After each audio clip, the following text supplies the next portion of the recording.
할렐루야. 아멘. 오늘 말씀 보겠습니다. 오늘 말씀은 사도행전 17장 10절로 12절까지 말씀입니다. 사도행전 17장 10절로 12절까지 말씀입니다.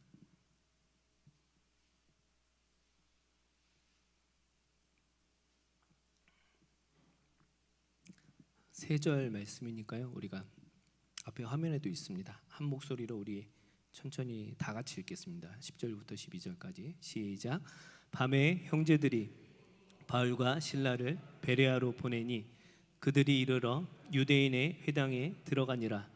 베레아에 있는 사람들은 데살로니가에 있는 사람들보다 더 너그러워서 간절한 마음으로 말씀을 받고 이것이 그러한가 하여 날마다 성경을 상고하므로 그 중에 믿는 사람이 많고 또 헬라의 귀부인과 남자가 적지 아니하나. 아멘.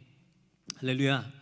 우리 이렇게 같이 인사하겠습니다. 고귀한 사람들이 됩시다. 이렇게 인사하겠습니다. 우리 옆에 분들하고 고귀한 사람들이 됩시다. 네. 오늘 설교 제목입니다. 고귀한 사람들이 오늘 말씀의 제목입니다. 네, 감사합니다.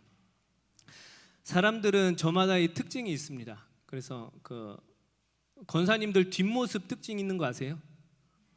걷는 모습만 봐도 권사님들 머리 스타일은 다 똑같은데 걷는 모습 때문에 누구 권사님이다 이렇게 다 알 수 있습니다. 미용실은 같은 데 가셔서 머리는 다 똑같으세요. 그래도 이런 특징들이 있어요. 사람마다 걷는 모습도 다르고 말투도 다르고 그렇기 때문에 우리는 누구를 이렇게 이야기할 때 그 사람의 특징에 대해서도 이렇게 이야기를 합니다. 그 사람은 이렇고 저렇고. 요즘 젊은 친구들이 많이 하는 것 중에 또 TV 예능 프로그램이나 많이 보는 것 중에 다시금 이렇게 많이 나오는 이야기가 MBTI라는 게 많이 나와요. 혹시 들어보셨어요? 그래서 이게 영어로 자기 성격 유형을 이렇게 따지는 거예요. 그래서 뭐 외향적이냐, 내향적이냐, 감각적이냐, 직관적이냐 뭐 이런 걸 따져갖고 그 조사하면 나오는 통계거든요. 근데 이게 저 대학교 때도 했는데 20년 전에 다시금 요즘도 이게 또 돌더라고요. 그래서 요즘 젊은 친구들 만나면 너 유형은 뭐냐 이런 질문들을 많이 해요. 영어로 뭐 나는 I다, N이다, S다 뭐 이런 거 있거든요. 나중에 이렇게 검색창에 MBTI 한번 검색해 보세요. 그럼 유형들 나오는데 사람들이 그런 거에 관심이 있다는 것은 결국에 우리들의 성향을 궁금해하는 거예요, 안 궁금해하는 거예요? 궁금해하는 겁니다. 그리고 사람들은 저마다의 어떤 특성과 특징이 있고요. 하나님께서 우리를 하나님의 형상으로 만드셨는데 각각 사람들의 어떤 독특한 모습들을 또 캐릭터로 주셨습니다. 성경에 보면은 성경의 수많은 인물들도 하나님께서 그 사람의 특징들에 대해서 이야기를 해주고 계시는데요. 모세는 어떤 사람일까요? 모세. 성경에서 모세는 어떻게 설명을 하냐면 민수기 12장 3절에 보시면 이 사람 모세는 온유함이 지면의 모든 사람보다 더하더라 이렇게 하나님께서 말씀합니다. 그러니까 하나님께서 모세라는 인물의 특징을 알려주셨는데 온유함이라는 특징을 주신 거예요. 그러니까 모세는 온유한 사람. 또 예수님 오시기 전에 예수님의 그 길을 예비했던 세례 요한이죠. 성경에서 세례 요한의 특징도 이야기를 합니다. 마태복음 3장 4절에 보시면 이 요한은 낙타털 옷을 입고 허리에 가죽띠를 띠고 음식은 메뚜기와 석청이었더라. 그러니까 요한의 특징에 대해서 요한의 모습에 대해서 성경은 이렇게 나타내주고 있죠. 그러니까 광야에서 메뚜기를 먹고 허리에 가죽띠를 띠고 낙타털 옷을 입은 인물이 등장하면 누구인 줄 알았어요. 사람들이 그럼 요한이다 이렇게 아는 거죠. 사도행전 10장에 가시면 백부장 고넬료가 등장을 합니다. 고넬료 설교는 종종 들으셨죠? 백부장 고넬료. 근데 그 고넬료에 대해서도 성경은 특징을 이야기를 하죠. 고넬료가 어떠한 삶을 살았다고 성경은 말씀을 합니다. 그가 경건하여 온 지방과 더불어 하나님을 경외하고 백성을 많이 구제하고 하나님께 항상 기도하더니.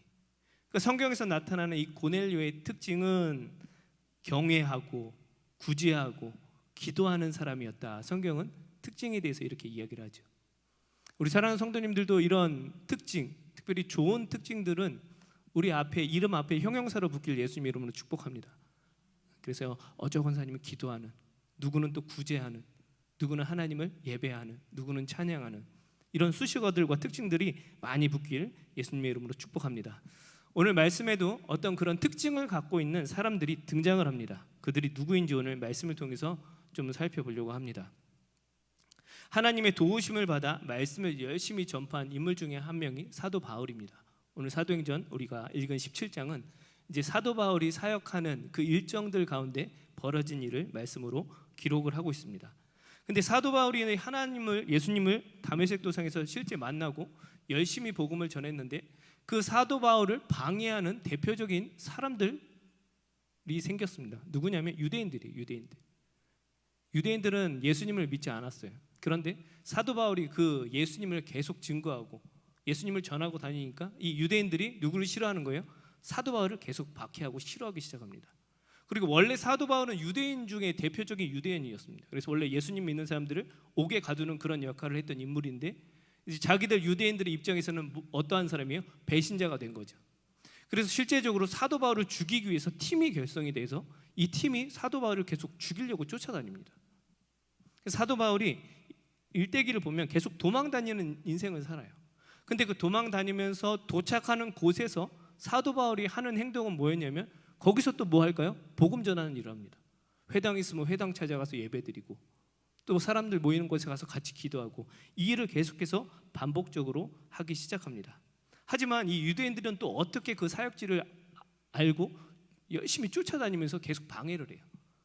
그럼 여기서 예배드리면 또 가서 쫓아내고 저기서 또 예배드리면 또 쫓아내고 그럼에도 불구하고 사도 바울은 가는 곳마다 예수님을 전합니다.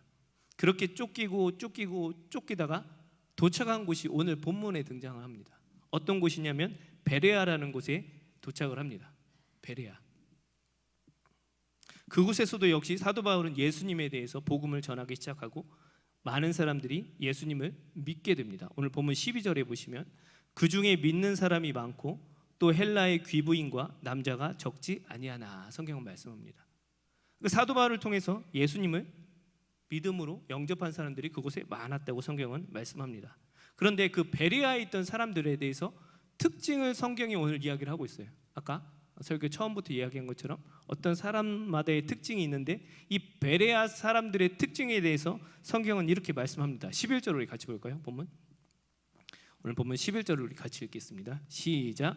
베레아에 있는 사람들은 데살로니가에 있는 사람들보다 더 어떠하다? 너그럽다. 이렇게 나오죠. 너그럽다. 이 너그럽다는 단어를 보면 뜻이 귀족, 고결한, 고귀한이라는 뜻을 담고 있습니다. 그래서 오늘 설교 제목이 여기서 등장을 했어요. 어떠한 사람들? 고귀한 사람들. 그러니까 베레아 사람들은 귀족 같은 사람들이었어요. 고결하고 고귀한 사람들. 좀 더 쉽게 설명을 하면 베레아 사람들은 성숙된 사람이었죠. 성숙된, 고귀하다, 귀족 같다, 어떤 성숙된, 계속해서 성장을 추구했던 사람들입니다. 우리가 신앙생활을 하면서 믿음이 성숙되고 또 우리 신앙이 자라나는 것은 중요합니다. 우리가 신앙이 자라나지 못하면 많은 유혹에 넘어지기 때문에 그래요. 그래서 하나님께서도 우리의 이 신앙이 초보에 머물지 않고 계속해서 자라나기를 원하세요. 그 마음을 히브리서에 말씀해 주시는데 말씀을 한번 찾아보겠습니다. 히브리서 5장 12절 13절입니다. 신약성경 히브리서 5장 12절 13절에 하나님께서 그 마음을 말씀으로 알려주고 계십니다.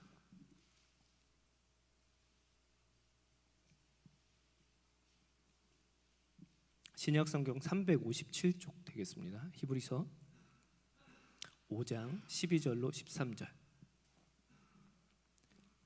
찾으셨어요? 우리 한 목소리로 같이 읽겠습니다. 시작.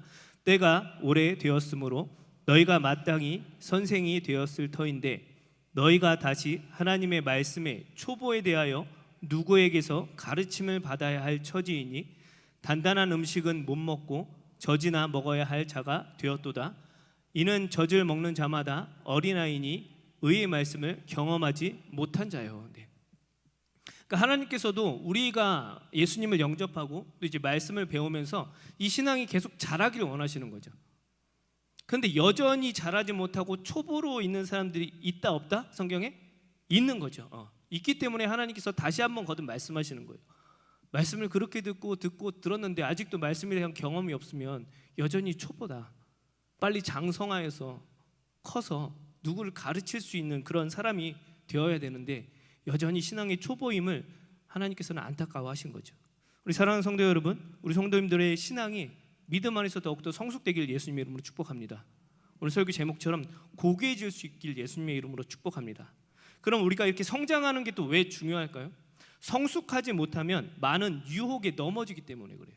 많은 유혹에. 삶을 지혜롭게 살아가야 되는데 말씀을 통한 그 지혜가 초보니까 어떻게 해요? 부족한 거죠. 그래서 그들은 결국에는 말씀의 기준이 아닌 자기 생각의 기준으로 무언가를 판단하고 생활하게 됩니다. 예수님께서 이 땅에 오셨을 때 가장 많이 그런 성숙하지 못한 사람들을 지적한 부류 중에 하나가 바리새인들이었습니다. 바리새인들은 특별히 말씀을 많이 소유하고 있던 사람들이었어요. 그 당시에는 일반 사람들은 그 말씀을 잘 듣지도 못하고 읽지도 못한 시대였고, 그 성경이 지금처럼 종이로 이렇게 된 것도 아니고 막 양피지나 파피루스 막 보관하기 힘든 곳에 글로 적혀 있기 때문에 이 바리새인과 특별한 사두개파 이런 사람들만 어떤 특권적으로 말씀을 갖고 있었단 말이죠. 근데 이 사람들이 아까 히브리서 말씀처럼 성숙돼야 되는데 말씀의 초보였던 사람들이었어요. 그래서 예수님께서 안타까운 마음들에 오셔서 하신 말들이 대부분 그 바리새인들을 지적하시는 말씀 중에 마태복음 15장에 이런 말씀을 하십니다. 너희는 어찌하여 너희의 전통으로 하나님의 계명을 범하느냐, 이렇게 말씀하세요. 이 바리새인들이 하나님의 말씀은 많이 알았고 그들이 성숙해야 되는데 그러지 못하자 결국에는 성숙되지 못한 모습이 어떤 모습으로 등장을 해요? 말씀이 기준이 아닌 자기들의 전통이 기준이 되어버린 거예요. 그래서 어떠한 오류를 하기 시작하는가? 10계명의 제5계명이 뭐예요? 내 부모를 공경하라예요. 근데 이 사람들이 부모 공경은 아니고 하나님께 뭔가 예배하고 하나님의 일을 열심히 하면 부모 공경은 안 해도 된다는 전통을 만들어버린 거예요.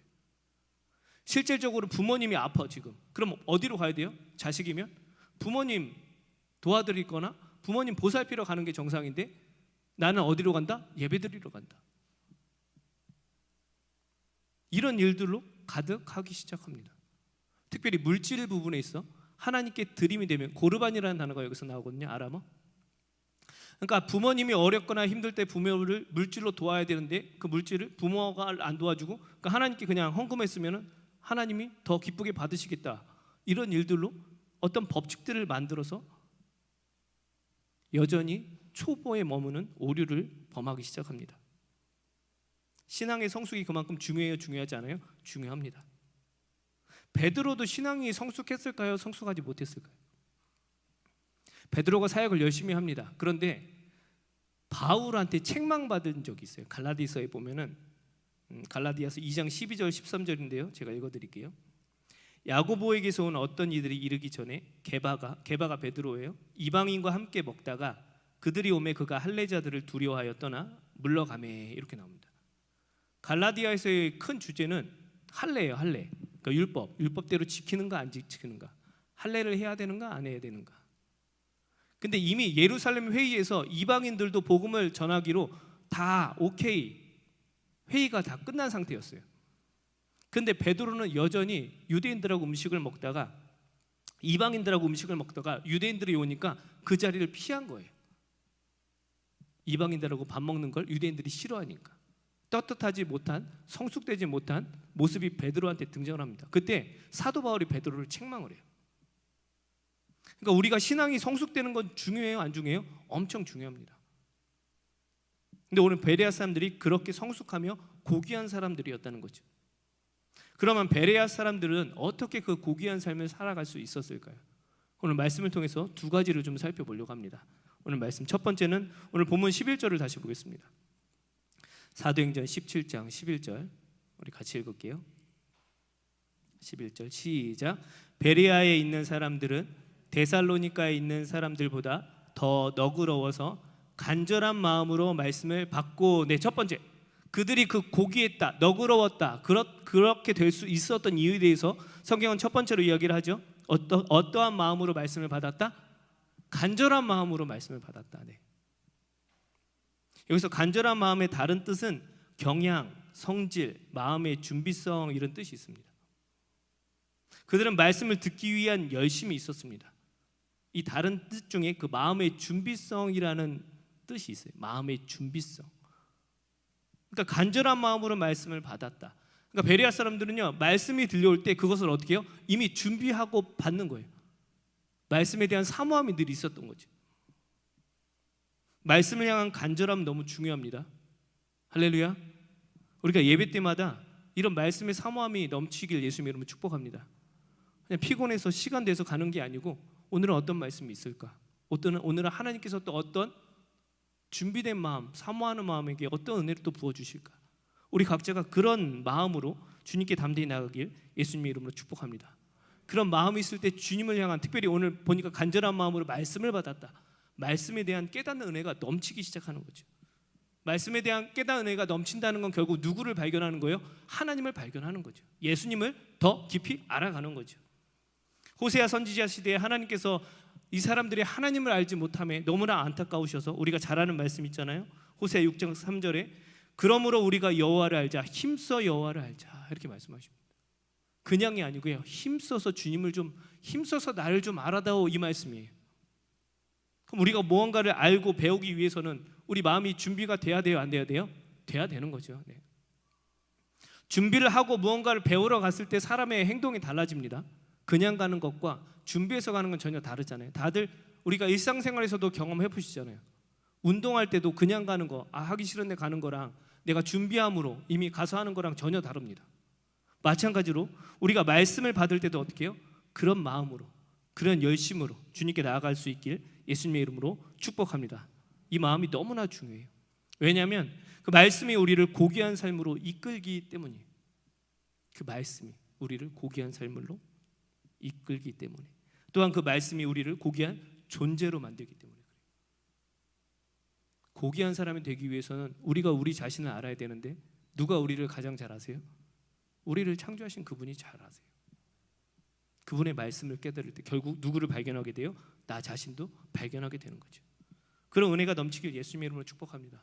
성경에 이 마음의 준비를 갖고 말씀을 받으러 갔던 사람들이 수많은 역사하심을 경험합니다. 사도행전 20장에 보시면 유두고라는 사람이 나와요. 유두고 청년이었습니다. 근데 이날 사도 바울이 탄력을 받아서 설교를 길게 해요. 엄청 길게 합니다. 어떤 일이 벌어졌는가? 사도행전 20장 9절에 보시면 유두고라는 청년이 창에 걸터 앉아 있다가 깊이 졸더니 바울이 강론하기를 더 오래 하매 졸음을 이기지 못하여 3층에서 떨어지거늘 이렇게 보니 죽었는지라, 이렇게 나와요. 3층에서 떨어져 죽었어요. 뭐 하다가요? 말씀 듣다가. 유두고도 말씀을 향한 마음이 있었기 때문에 그 자리에 간 거예요, 안 간 거예요? 간 거죠. 근데 육신은 연약한 거로 버티다 어떻게 해요? 하필이면 창틀에 앉아 있었다가 편하게 장의자 앉았으면 누울 수 있는데 그것도 안 되고 창틀에 어떻게 해요? 떨어져 죽습니다. 죽어서 천국 갔을 거죠. 근데 어떤 역사가 일어나요? 사도 바울이 그 죽은 사람을 살립니다. 하나님의 역사가 말씀을 사모하는 자에게 일어난 거죠. 할렐루야. 하나님의 말씀에 대한 준비하는 자들, 말씀을 사모하는 자들을 하나님께서 역사하심의 증거가 나타나는 현장이 됩니다. 성경에 이런 말씀이 너무나 많이 있어요. 우리가 잘 아는 삭개오도 있잖아요. 삭개오가 예수님에 대한 소문을 듣고 예수님을 향한 마음의 준비가 생겨야 안 생겨요? 생깁니다. 저분을 만나야겠다. 세리장이었고 그 당시 죄인 중에 죄인, 악질 죄인 중에 이렇게 손가락으로 지목할 수 있는 대상 중에 한 명이 삭개오였습니다. 그럼에도 불구하고 삭개오가 예수님을 만나려는 그 마음 때문에 나무 위로 올라가잖아요. 키가 작아서 볼 수 없으니까. 그런 마음과 열심이 결국엔 예수님이 삭개오의 집에 머무르게 되고 삭개오의 인생이 고귀한 삶으로 바뀌었을까요? 안 바뀌었을까요? 바뀝니다. 성경에 등장을 해요. 누가복음 19장 8절 말씀에 보면 삭개오가 예수님을 만나고 예수님을 만나기 위한, 알아가기 위한 그 마음을 사모했던 그 삭개오가 주님을 만나고 입술로 고백하는 내용입니다. 삭개오가 서서 주께 여짜오되 주여 보시옵소서, 내 소유의 절반을 가난한 자들에게 주겠사오며 만일 누구의 것을 속여 빼앗은 일이 있으면 내 갑절이나 갚겠나이다. 할렐루야. 아멘. 그의 인생이 어떻게 해요? 고귀한 사람으로 변하기 시작해요. 수많은 사람들은 수군댔죠. 예수님이 죄인의 집에 머문다. 하지만 그 집에 예수님의 말씀을 사모했던 삭개오의 인생은 어떻게 바뀌어요? 주님, 내 수요의 절반을 가난한 사람에게 바로 나눠주겠습니다. 그리고 내가 뭔가를 실수하거나 남의 것을 훔쳤으면 4배나 갚겠습니다. 쉬운 고백 아닙니다. 근데 더 이상 자기의 물질의 가치가 중요하지 않음을 깨닫게 된 거죠. 그 물질이 더 이상 자기를 존귀하게, 고귀하게, 성숙하게 만들지 못함을 누구를 통해서 깨닫게 된 거예요? 예수님을 통해서.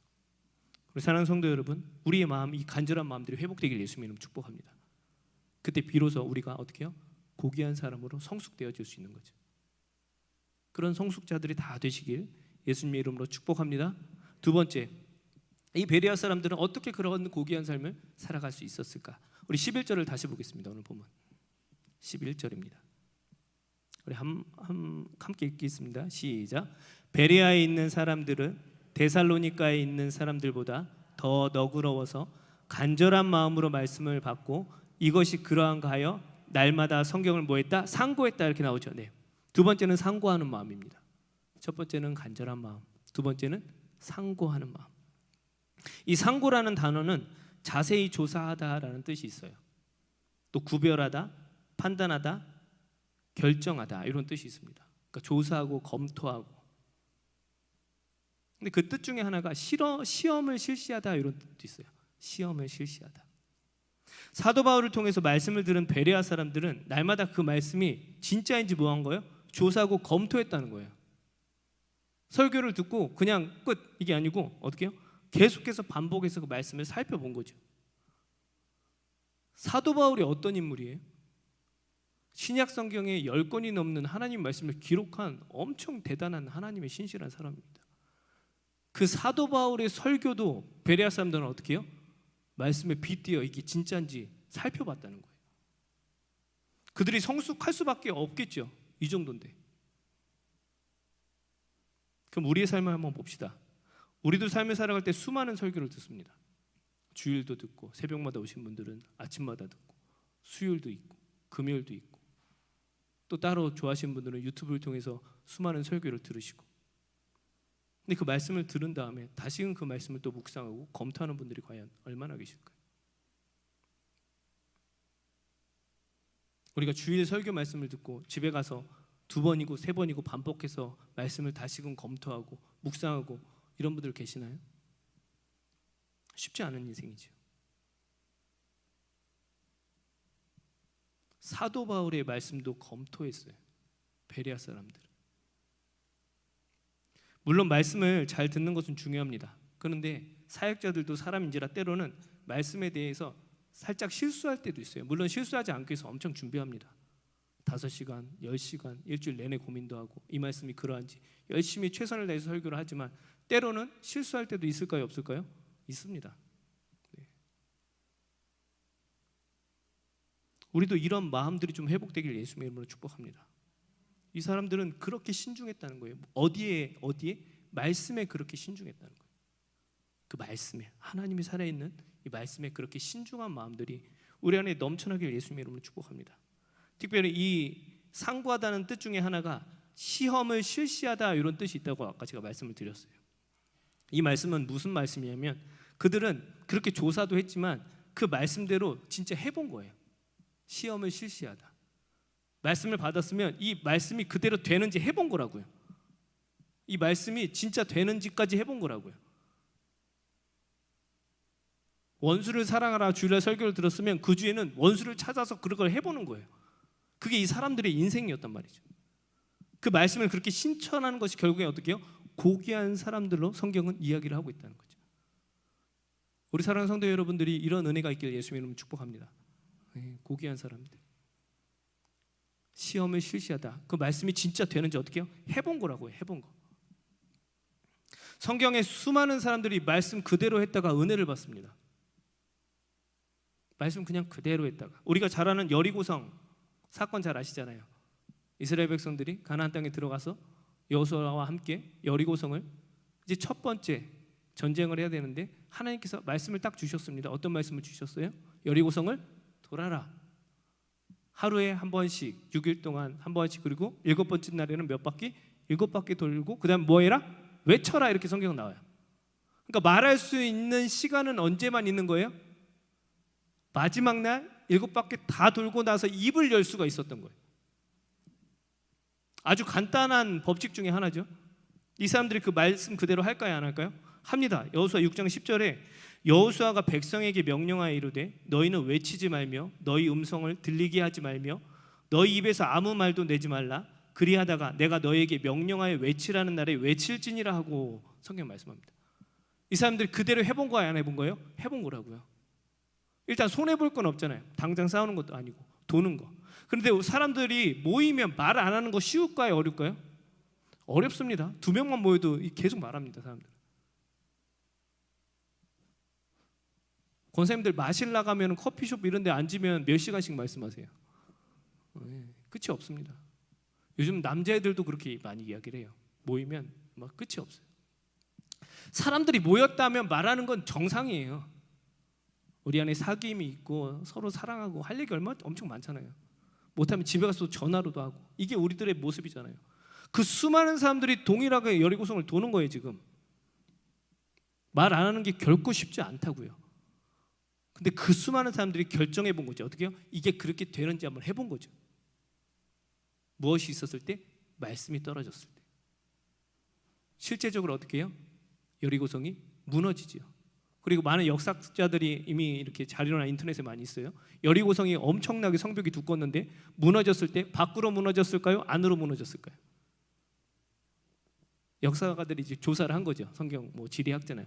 근데 그 흔적을 보니까 성벽이 안으로 무너졌어요. 만약 밖으로 무너졌으면 누가 죽어요? 이스라엘 백성들이 죽는 거예요. 하나님께서 그렇게 역사하셨다는 거죠. 할렐루야. 언제요? 그 말씀이 그렇게 되는지 시험을 해본 거예요. 이게 되나? 해보자. 그 모습이 어떤 모습이었다고 성경에서? 고귀한 모습이었다고. 열왕기하 4장에 보면 엘리사가 어떤 한 과부를 만나기 시작합니다. 과부는 선지자의 아내였는데 한 사역자가 먼저 죽었어요. 근데 안타깝게 빚이 많았어. 가난한 사역자였던 것 같아요. 과부에게 2 자녀가 있었는데 돈이 더 이상 없자 이제 돈을 빌려줬던 사람이 그 자녀들을 노예로 데려가려고 이제 그런 내용을 가정으로 보냅니다. 과부가 이제 골치가 아픈 거죠. 자녀 2를 다 뺏기게 생긴 상황이 되었으니까. 그때 누구를 만나요? 하나님의 사람 엘리사를 만납니다. 그때 하나님께서 엘리사에게 주신 말씀이 어떤 말씀이었냐면 너에게 네가 가정에 갖고 있는 것이 무엇이냐. 우리가 잘 아는 말씀이죠. 과부가 뭘 얘기해요? 기름 한 병이 있습니다. 기름 한 병. 그때 엘리사가 어떤 말씀을 줘요? 하나님을 대신해서 동네에 돌아다니면서 그릇을 다 빌려와라 그럽니다. 그리고 과부와 2 자녀가 동네를 다 돌아다니면서 그릇을 다 가져옵니다. 그리고 나서 엘리사가 어떻게 이야기를 해요? 문을 닫고 기름병에 있는 그 병을 나머지 그릇에 어떻게 해요? 부어라. 근데 어떤 역사가 일어나요? 마르지 않는 기름이 되죠. 부어도 계속 나오는 거죠. 언제까지? 빈 그릇이 다 채워질 때까지. 다 채워지자 더 이상 기름이 나오지 않았습니다. 그때 엘리사가 어떻게 이야기를 해요? 이 기름을 팔아서 그 빚을 갚아라 이야기합니다. 할렐루야. 무엇 할 때요? 그 말씀이 그대로 되는지 해볼 때. 사랑하는 성도 여러분, 하나님께서는 지금도 살아계십니다. 할렐루야. 우리 성도님들도 그 말씀대로 날마다 해볼 수 있는 성도님들이 되시길 예수님의 이름으로 축복합니다. 말씀을 정리하겠습니다. 하나님께서는 우리들이 하나님의 귀한 자녀로 고귀하게 살아가기를 원하세요. 또 우리를 그렇게 만드셨어요. 고귀한 존재로, 귀족 같은 존재로 만드셨다고요. 우리가 그 삶을 살 수 있길 예수님의 이름으로 축복합니다. 오늘 말씀을 통해서 그 고귀함의 특징을 가졌던 수많은 사람들이 성경에서 베레아 사람들이라고 이야기를 했고, 오늘 그 2가지 간절한 마음과 상고하는 마음들이 그들 안에 늘 역사했다는 거죠. 우리 사랑하는 성도 여러분, 우리가 그런 은혜가 있길 예수님의 이름으로 축복합니다. 우리 교회가 이 시대에 이런 성숙된 고귀한 삶을 살아낼 수 있는 그런 귀한 하나님이 기뻐하시는 거룩한 공동체가 되길 예수님의 이름으로 축복합니다. 그래서 우리를 통하여서 막 역사들이 일어나야 돼요. 할렐루야. 역사들이 일어나야 된다고요. 무엇을 통해서요? 말씀을 통해서. 내 생각과 이게 아닌 하나님의 말씀을 어떻게든 해보려는 그 마음으로 인한 역사들이, 우리도 마르지 않는 기름 체험하셔야 되잖아요. 여리고성도 무너뜨려 보셔야죠. 우리 앞에 막힌 것들 어떻게 해요? 해보셔야죠. 누구를 통해서? 하나님의 말씀을 통해서. 그런 은혜와 역사가 넘치는 우리 귀한 교회 공동체가 되길 예수님 이름으로 축복합니다.